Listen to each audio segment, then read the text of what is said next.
Vous aimez les jeux vidéo? Moi j'adore! Prêt? Servez! Voilà pourquoi Atari, c'est la passion. Sega, c'est plus fort que toi.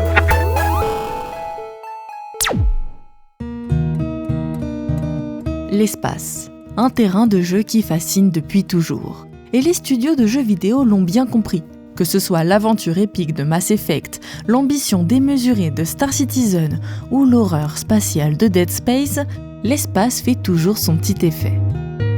Et puis il y a eu No Man's Sky, qui a conquis des millions de joueurs à travers le monde, tout en étant salué par la critique, pour son univers infini et sa liberté d'exploration. Alors que vous soyez passionné, connaisseur ou tout simplement curieux, bienvenue dans le 2e épisode de ce podcast consacré à la mémoire du jeu vidéo. Au programme, des anecdotes avec des réussites et aussi des échecs, mais surtout je vais vous raconter l'histoire de personnes incroyablement visionnaires qui ont posé et construit les bases du jeu vidéo tel que nous le connaissons aujourd'hui.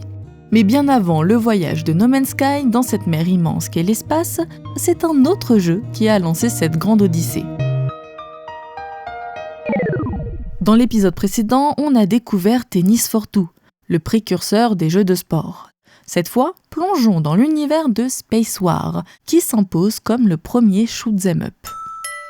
Un genre peut-être méconnu de certains, mais qui a dominé les salles d'arcade dans les années 80. Et bien sûr, encore aujourd'hui, le genre continue de fasciner les joueurs, avec des titres comme Cuphead. Mais qu'est-ce qu'un shoot'em up?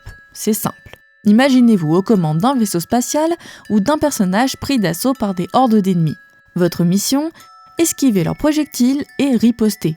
Le nom parle de lui-même, Shoot Them Up, ou abattez-les tous en français. Mais voilà, Spacewar fait figure d'exception. Ici, pas d'armée d'aliens, mais un duel, un vrai, un 1 contre 1, bien loin des vagues d'ennemis qu'on retrouve habituellement dans les Shoot Them Up. C'est d'ailleurs pour ça que certains considèrent plutôt Space Invaders comme le vrai point de départ du genre. Mais ça, on en parlera dans un prochain épisode.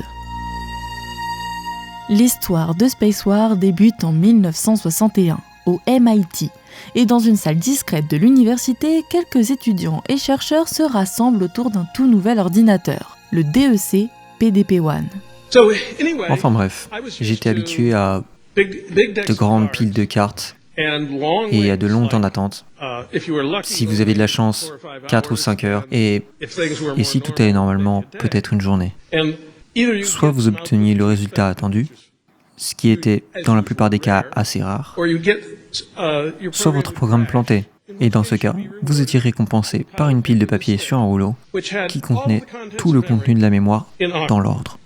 Et là, sur le PDP-1, vous pouviez simplement lire votre bande, la transformer, ce qui prenait peut-être 5 minutes, puis l'exécuter.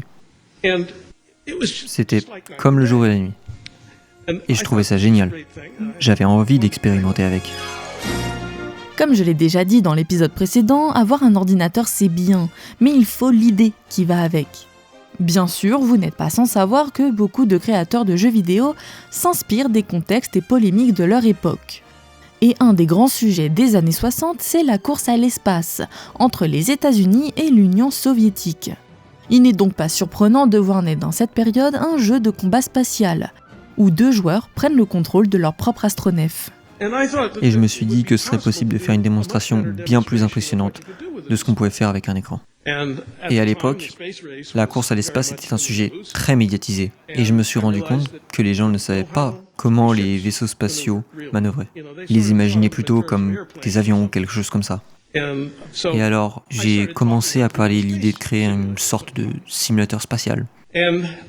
Et au final, on a trouvé qu'on pouvait avoir quelques vaisseaux spatiaux, les équipés de torpilles qui pouvaient abattre d'autres torpilles et d'autres vaisseaux spatiaux, créant ainsi une sorte d'arme universelle assez simple. Le jeu a de quoi plaire aux amateurs de science-fiction, et c'est bien normal. Leurs créateurs étaient eux-mêmes de grands fans du genre. Et dans un contexte où les ordinateurs sont de plus en plus puissants, il est essentiel de mettre en avant leurs capacités, tout en offrant une expérience immersive et dynamique au public. C'est là qu'entre en scène Steve Russell. Inspiré par les romans interstellaires de Edward Elmer Smith, il imagine un jeu qui reprend l'intensité des courses-poursuites intergalactiques décrites dans ses récits. Nous sommes en décembre 1961. Le projet commence avec Steve Russell, qui prend les rênes en codant une grande partie du jeu. Mais il n'est pas seul. Certes, il programme les 2 vaisseaux spatiaux et leurs déplacements, mais faut-il encore pouvoir les piloter ? C'est là qu'interviennent Alan Kotok et Robert Sanders, qui, avec une simple boîte en bois, 2 interrupteurs à double direction et un bouton silencieux, pour ne pas alerter l'adversaire lors des tirs, mettent au point les manettes. Alors oui, le jeu est jouable, mais il est encore largement perfectible. Par exemple, l'arrière-plan sans relief constitue un sérieux handicap pour évaluer les mouvements. Un autre membre de l'équipe, Peter Sampson, soulignera que le problème vient du placement aléatoire des étoiles dans le fond. J'ai écrit un programme qui gérait les 2 vaisseaux spatiaux, mais sans aucune gravité et sans étoiles. Et on a joué avec ça un moment. C'était assez intéressant. Puis, Peter a écrit l'Expansive Planetarium, un autre de ses programmes très coûteux. Un planétarium en 2 pages, avec en plus les cartes des étoiles, qui représentaient 2 pages de code. Et donc, cela a finalement été intégré. L'Expansive Planetarium représente une grande partie de notre ciel étoilé, incluant ainsi la plupart des constellations. Récapitulons. On a 2 vaisseaux opérationnels, 2 manettes et un arrière-plan. Mais il manque encore 2 éléments essentiels. Et c'est au tour de Dan Edwards de souligner ce dernier problème. Spacewar manque d'une dimension stratégique, car l'équipe s'est principalement focalisée sur la motricité. Donc, comme premier élément de gameplay, l'équipe ajoute un astre central, qu'ils ont nommé sans grande surprise le Soleil. Ils intègrent en plus des calculs de gravité sur les vaisseaux pour qu'ils soient attirés par ce dernier, que toute collision peut être fatale. Donc, pour éviter cette attraction, les joueurs doivent maintenir une certaine vitesse. Et justement, en parlant de vitesse, notre deuxième élément de gameplay se trouve être l'hyperespace, développé par Martin Graetz.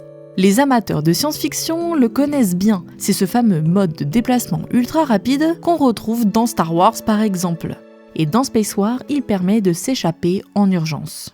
Et puis, il s'est avéré que, surtout pour des joueurs débutants, il y avait beaucoup de problèmes avec le fait de se retrouver piégé dans les nuages de torpilles et d'exploser.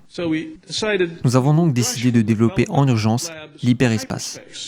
Ainsi, si vous disiez tourner à gauche et tourner à droite en même temps, votre vaisseau disparaissait, ce qui vous permettait de sortir de la tempête de torpilles, puis réapparaissait ailleurs, au hasard, avec une vitesse aléatoire. Mais cela a rendu l'évasion trop facile.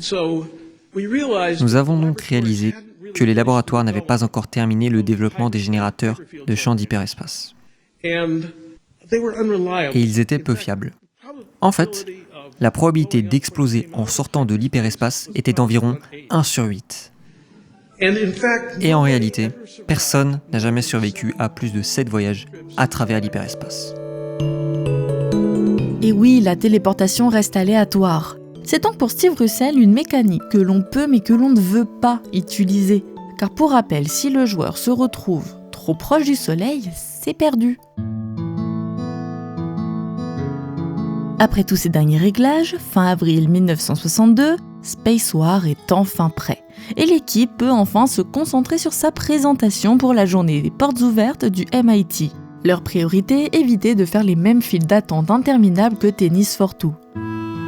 Alors comment faire en sorte que tout le monde puisse profiter du jeu ? Commençons simplement en améliorant la visibilité. Pour cela, notre équipe connecte en hauteur un deuxième écran en miroir, pour que les visiteurs puissent suivre l'action des matchs en cours. Et pour laisser le plus de visiteurs possible prendre le contrôle du jeu, ils ajoutent un chronomètre pour limiter la durée des matchs.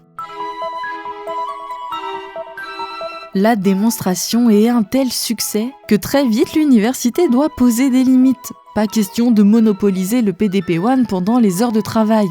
Mais la popularité de Spacewar ne s'arrête pas là. Grâce à une petite communauté de programmeurs passionnés et avec le soutien du pionnier de l'informatique Alan Kay, le jeu se propage rapidement. Il est même devenu un incontournable au point d'être installé sur presque tous les ordinateurs dédiés à la recherche. Ainsi, Spacewar se fait un petit nom, devenant même précurseur d'un phénomène qui, des années plus tard, deviendra légendaire.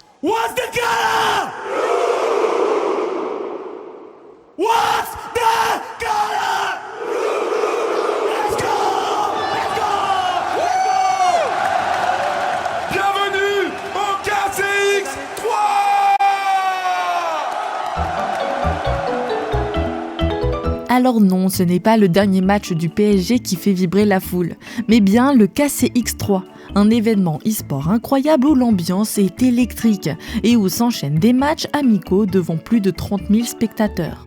Et ça, ce n'est qu'un exemple, car des scènes e-sport, il y en a et pas qu'une.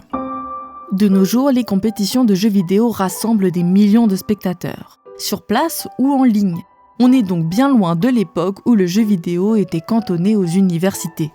Mais si aujourd'hui l'e-sport rassemble autant, c'est en partie grâce au journaliste Stewart Brand. Car pendant qu'il travaillait pour le magazine Rolling Stone, il a écrit un article sur le formidable potentiel créatif de l'informatique, notamment à travers le jeu vidéo. Et quelques mois plus tard, en octobre 1972, il organise la toute première compétition de jeux vidéo, les Intergalactic Space War Olympics, dans une des salles de conférence du laboratoire de Stanford en Californie. Un événement certes encore modeste qui ne réunit qu'une petite communauté de chercheurs et d'étudiants, mais qui pose sans le savoir les premières bases de l'e-sport. Même si peu de personnes ont eu l'occasion de jouer à Space War dans sa version d'origine, son influence ne demeure pas moins importante. Il a inspiré de nombreux titres, comme Galaxy Game et Computer Space, deux jeux d'arcade très populaires à leur époque. Et tenez-vous bien, même L-Log, le créateur d'Astéroïdes, s'en est inspiré. Il a repris certains éléments clés comme la mécanique d'hyperespace et le design des vaisseaux. Aujourd'hui encore, Space War est bien plus présent qu'on ne l'imagine. Il fait même partie des 100 jeux les plus joués sur la plateforme Steam. La raison ? Le piratage. Destiné à n'être qu'un outil de test pour les développeurs de jeux vidéo, il finit par être un moyen de contourner le système de protection de Steam.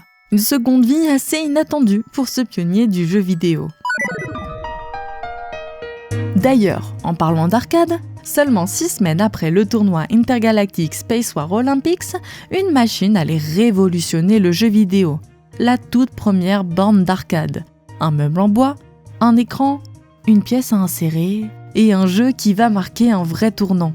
Ce n'est pas encore l'explosion mondiale, mais c'est le début d'un nouveau terrain de jeu, accessible à tous.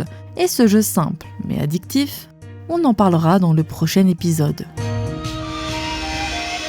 Et oui, nous refermons pour aujourd'hui le chapitre de Space War. Cependant, vous pouvez retrouver en description les sources des archives ainsi que des musiques utilisées pour cet épisode. Un grand merci de m'avoir écouté et je vous donne rendez-vous le 1er août pour le prochain épisode.